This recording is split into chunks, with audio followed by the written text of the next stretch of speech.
నా అంచనాలు మించాడు. తొలి ప్రపంచ ఛాంపియన్షిప్ మ్యాచ్లోని గుకేష్ ఆట తీరు అద్భుతంగా ఉందని 5 సార్లు ఛాంపియన్ ఆనంద్ కొనియాడాడు. గుకేష్ నా అంచనాలకు మించి రాణించాడు. గుకేష్ విజయం భారత్ చెస్పై ఎంతో ప్రభావం చూపుతుంది.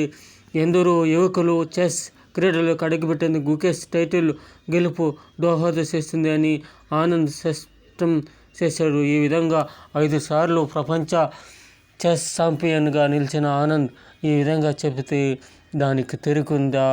ఇప్పుడు ఈ గుకేష్ టైటిల్ ఆనందంలో మరికొంతమంది దేశ పిల్లలు చెస్లోకి అడుగుపెట్టే అవకాశం ఉందని చెబితే ఉందనే నమ్ముతాము. ఈ విధంగా ఈ రోజుల్లో చెస్ ఆడటంపై పిల్లలకి తగిన జాగ్రత్త